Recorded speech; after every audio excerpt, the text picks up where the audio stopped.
July is the World Day Against Trafficking in Persons, and I want to say, not in our game to modern slavery, and not in our game to human trafficking.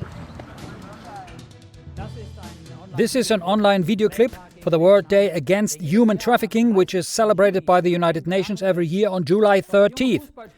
But Tavi, the young soccer player that we saw here from the African Victoria Dynamites Foot Club, is not speaking out against human trafficking in general, but against human trafficking in sports. But human trafficking in sports does not only occur in Africa. This threat exists worldwide. Challenges in combating it include strong organized criminal gang networks, including online, and often a lack of real political will. Someone who has worked tirelessly for many years to combat the threat of human trafficking and smuggling, including in sports, is Prof Michel Veuthey of the Order of Malta at the UN in Geneva. We speak with him now about human trafficking, which Pope Francis called an open wound in the body of Christ, in the body of all humanity. Human trafficking also in sports, now here on EWTN TV UN Blog.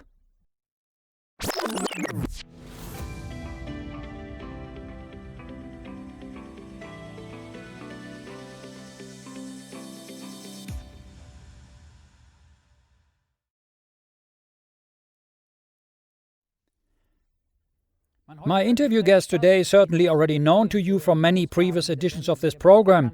He was appointed Deputy Permanent Observer of the Order of Malta to the UN in Geneva in 2011, and in July 2017 he was additionally appointed Ambassador of the Sovereign Order of Malta for monitoring and combating trafficking in human beings.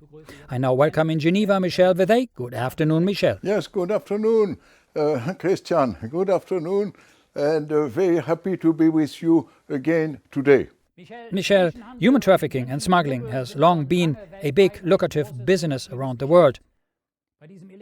In this illegal trade, men and women are deceived, manipulated, kidnapped and lured by various means into a situation that is often considered modern slavery, including sporting events, an area of trafficking that is rather under-discussed. Indeed. Human trafficking in sports has received very limited attention from governments and even from sport organizations. And I must say that's only on the 8th of September that I was invited in Lausanne, close to the Olympic Museum, by an NGO, Street 89, and we discussed the question of young Africans being trafficked from Africa into Europe, mostly to play into football. And actually, I was invited to speak there. They also invited me to speak at a side event in New York, side event to the UN General Assembly, organized by Street 89 and by the permanent missions of Gabon, Monaco and Qatar. And actually, it was to say now enough with human trafficking in sports. And indeed, we need to make people aware that unfortunately not only young football players from Africa, but also many other sports are the theater of human trafficking. And that's why I would say, for me, it's important also that the Order of Malta, governments, NGOs and international organizations do three things.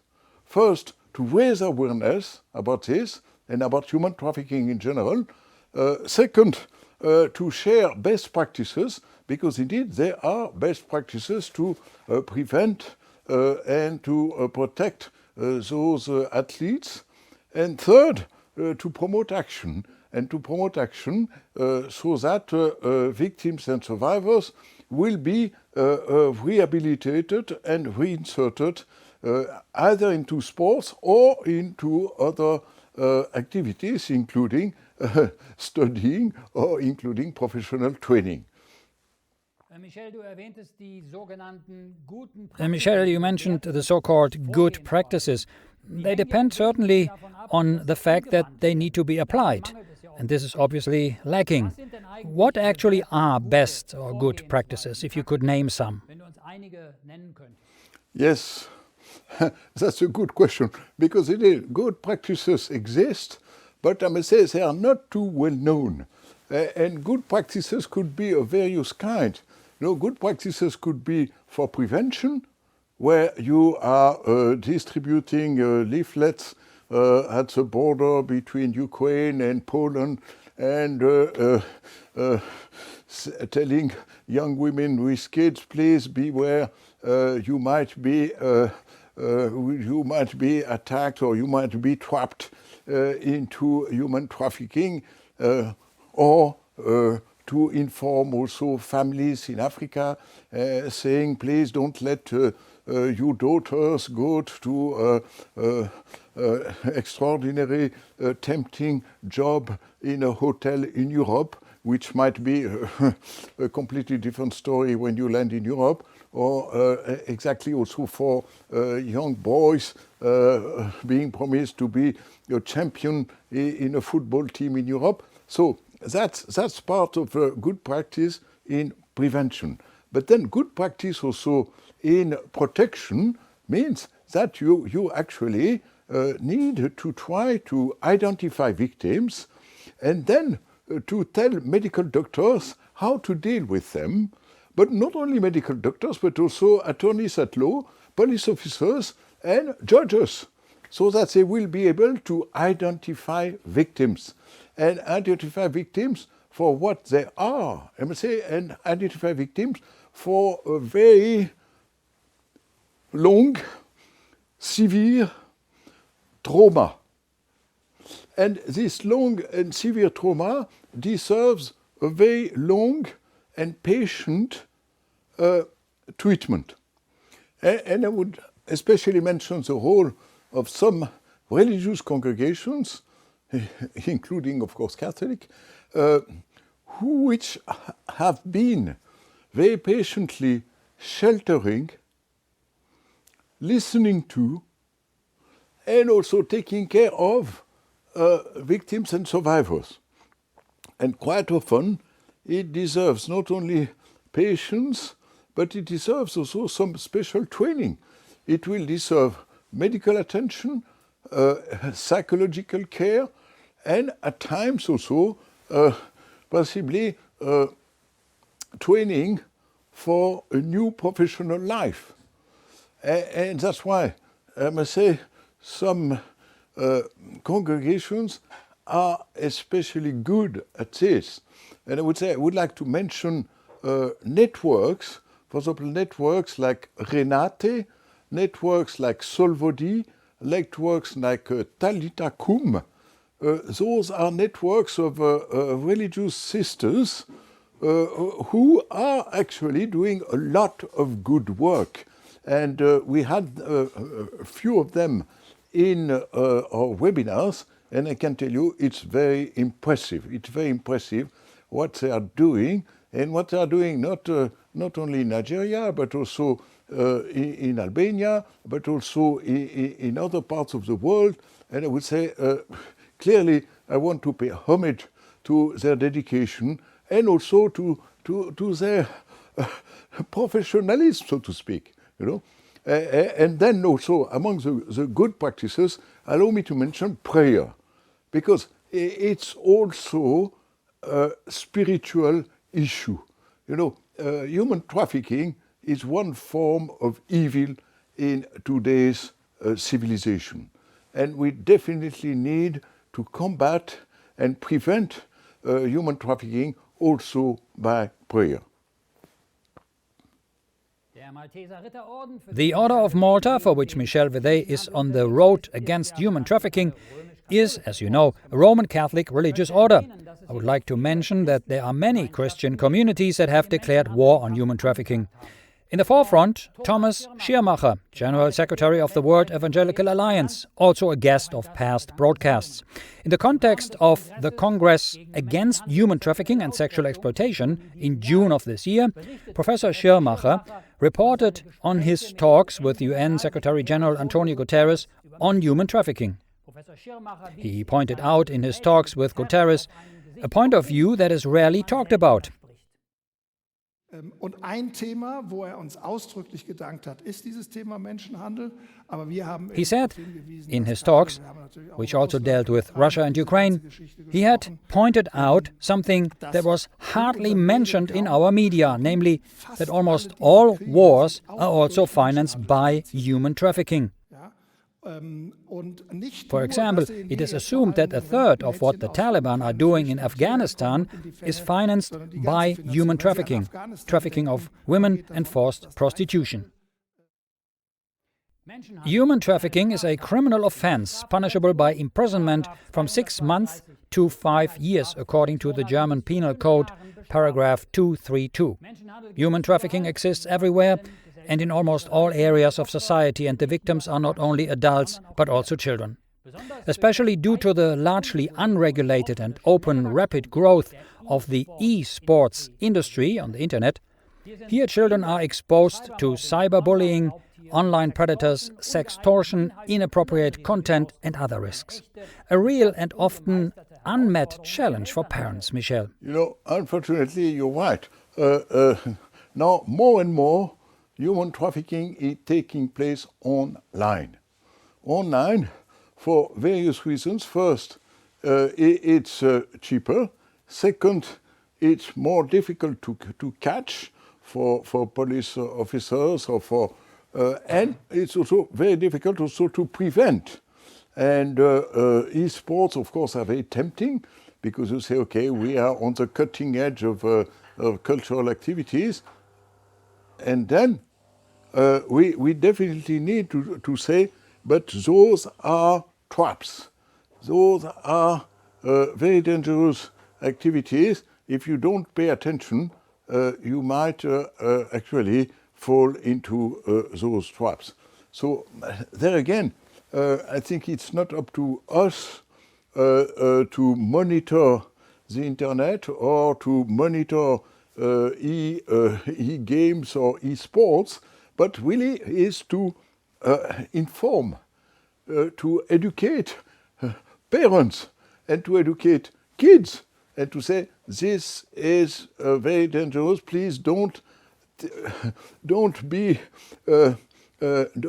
trapped. Don't be trapped. That's how it is, but when that trap snaps, the e-sports fun is quickly over. Michel Veuthey's work also aims to encourage more game developers and organizations to develop games that pass child protection laws to children.